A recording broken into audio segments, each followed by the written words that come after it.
dialogue. What is it? And is it important?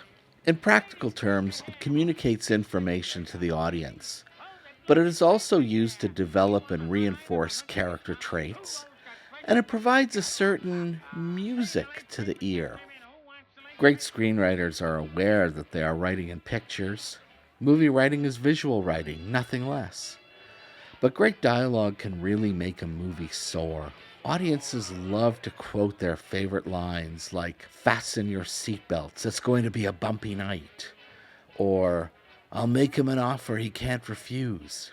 Great dialogue allows us to get inside the characters, makes us become them. There isn't a movie lover on earth who isn't addicted to great dialogue, because dialogue is delicious.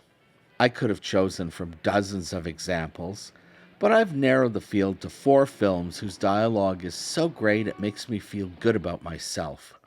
And the first of these 4 is Alexander McKendrick's The Sweet Smell of Success, one of the most cynical movies ever made. Written in a rush by Clifford Odets, who churned out script pages as the shoot was in progress, the story is about a nationally syndicated gossip columnist horrifically named J.J. Hunsaker, whose Achilles heel is his kid sister, Susie. He can barely contain his icky passion for her, and when she starts dating an up-and-coming jazz musician, he presses his groveling friend, publicist Sidney Falco, to break up the relationship by planting marijuana in the jazz musician's coat pockets. There are so many quotable lines in this movie that I'm just going to step aside and let the screenwriter show off. Well, this young lady is Miss Linda James. She's managed by Manny Davis. I know Manny Davis. Everyone knows Manny Davis. Except Mrs. Manny Davis. Why is it that everything you say sounds like a threat? Maybe it's a mannerism, because I don't threaten friends. But why furnish your enemies with ammunition? You're a family man, Harvey, and someday, God willing, you may want to be president. And here you are, out in the open, where any hep person knows that this one is toting that one around for you. Are we kids or what? President. Hello, J.J. Bill? My big toe would make a better president. Harry, say hello to Sidney Falco. Tickle him a little. He's been a bad boy tonight. He called you my fat friend. I don't believe it. I know, the strongest cop in town. I call him the boy with the ice cream face. I like Harry, but I can't deny he sweats a little. That means you've got a plan. Can you deliver? Tonight. Before you go to bed. Cat's in a bag and the bag's in the river. I still think he's responsible for the smears. Not that I'm convinced, but you'll never prove it in 1,000 years. Steve, you'll do what you want, but it can't hurt. He offers you an olive branch, so today like olives. Now, frankly, son, I lost you on that last hill. Just give us the punchline. Steve, there's no punchline. See, I was just admiring your know-how, yours and Falco's. Why do you keep coupling me with Falco? Why is he here? Tell me, sir, when he dies, do you think he'll go to the dog and cat heaven? Mark Crowley wrote a play in the mid-60s called The Boys in the Band about a group of gay men who hold a birthday party for one of their friends. Chaos ensues, of course, and a lot of bitchy zingers pave the way. The play was an off-Broadway hit and was turned into a movie with the entire stage cast intact. Directed by William Friedkin, it never ceases to entertain. Some gay men feel that the characters are stereotypes and regarded as offensive. Tomato, tomato. Though entertaining in the early scenes, the show really takes off when Harold, the birthday boy, finally arrives at the party. You were supposed to arrive at this location at approximately 8:30-9 o'clock. What I am, Michael, is a 32-year-old, ugly, pockmarked Jew fairy. And if it takes me a while to pull myself together, and if I smoke a little grass before I get up the nerve to show my face to the world, it's nobody's goddamn business but my own. And how are you this evening? And this pathological lateness. It's downright crazy. Turning? Standing in front of a bathroom mirror for hours and hours before you can walk out into the street, and then looking no different. After Christ knows how many applications of Christ knows how many ointments and salves and creams and masks. I've got bad skin. What can I tell you? And the pills. Harold has been gathering and storing and saving up barbiturates for the past year like a goddamn squirrel. Hundreds of Nebutols, hundreds of Secanols, all in preparation for and anticipation of the long winter of his death. Well, I'll tell you something, Hallie. When the time comes, you won't have the guts. It's not always like it happens in plays. Not all faggots bump themselves off at the end of the story.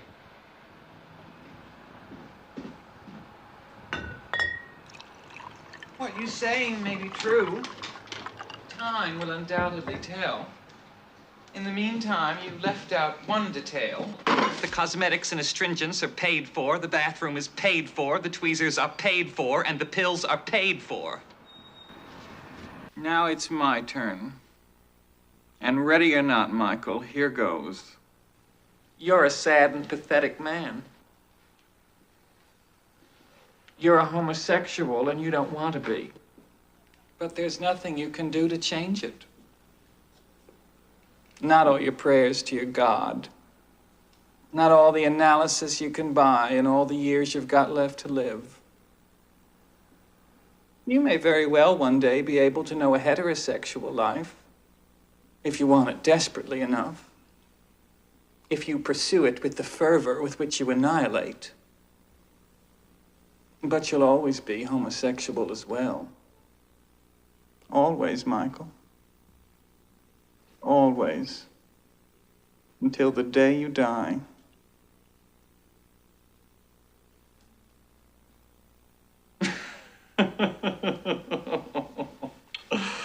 Friends.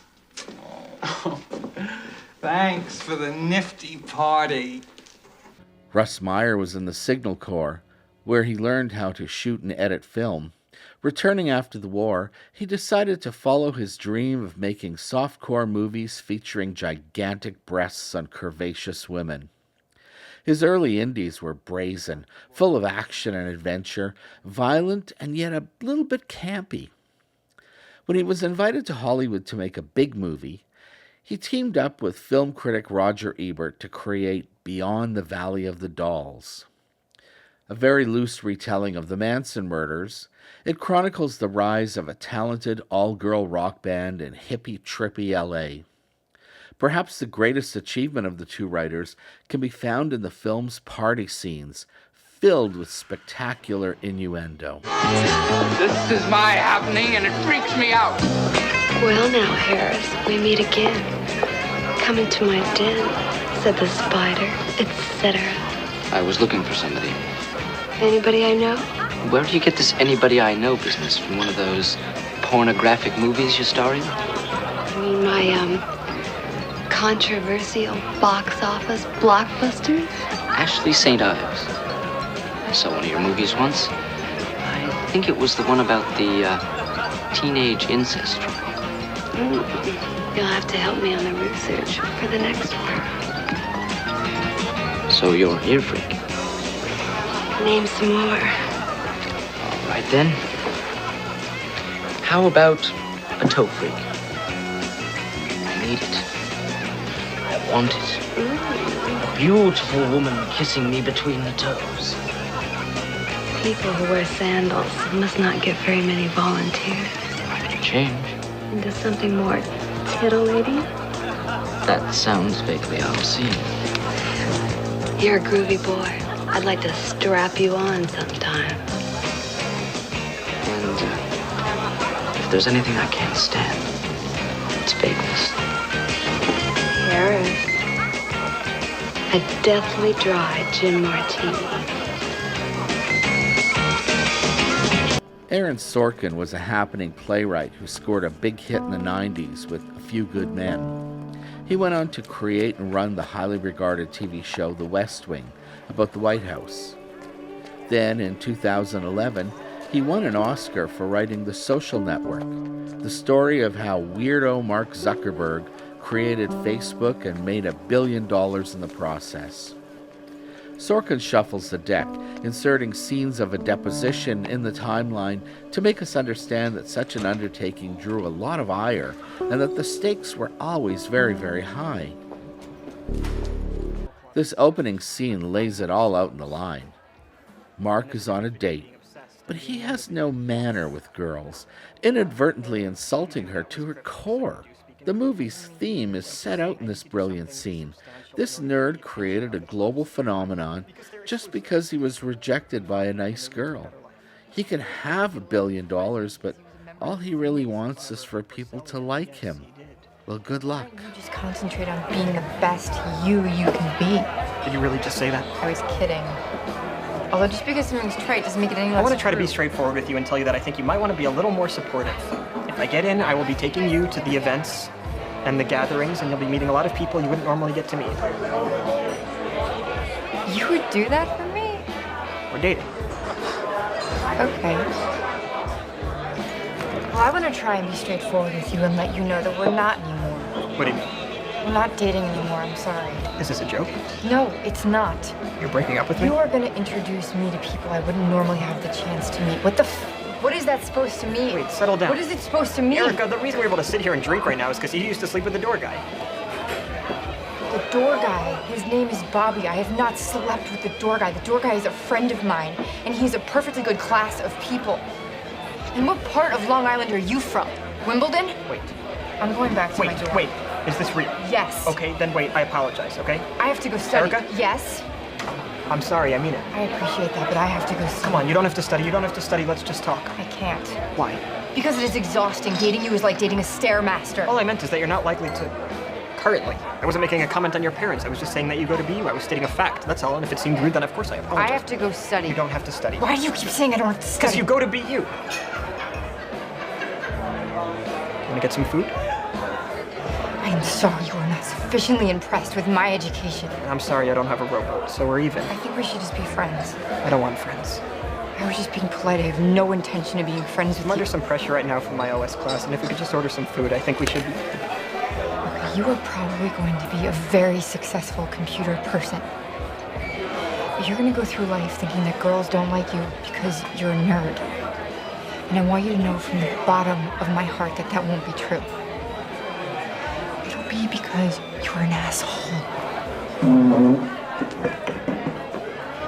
As of yesterday evening, Zuckerberg said over 650 students had registered to use the Facebook.com. He said he anticipated that 900 students would have joined the site by this morning. Yeah, Divya was just reading that 650 students signed up for it on the first day. God, if I was a drug dealer, I couldn't give free drugs to 650 people in one day. Look at me. The letter says we could face legal action. No, it says I could face legal action. This is from a lawyer, Mark. They must feel they have some grounds. The lawyer is their father's house counsel. Do they have grounds? The grounds are our thing is cool and popular and Harvard connection is lame. Wardo, I didn't use any of their code. I promise. I didn't use anything. Look, a guy who builds a nice chair doesn't owe money to everyone who ever has built a chair, okay? Do I have your full attention? No. Do you think I deserve it? What? Do you think I deserve your full attention? I had to swear an oath before we began this deposition, and I don't want to perjure myself, so I have a legal obligation to say no. Okay, no. You don't think I deserve your attention? I think if your clients want to sit on my shoulders and call themselves tall, they have a right to give it a try, but there's no requirement that I enjoy sitting here listening to people lie. You have part of my attention. You have the minimum amount. The rest of my attention is back at the offices of Facebook, where my colleagues and I are doing things that no one in this room, including and especially your clients, are intellectually or creatively capable of doing.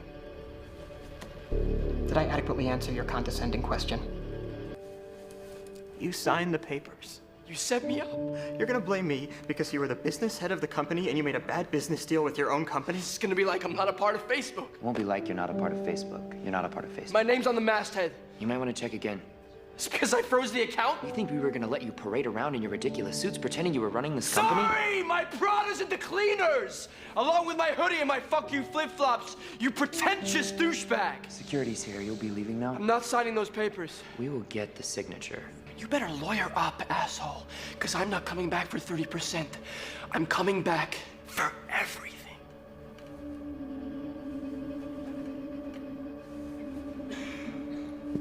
Get him out of here.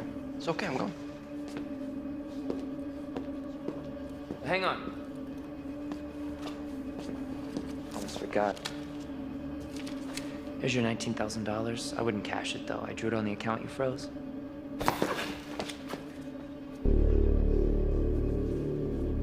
I like standing next to you, Sean. Makes me look so tough.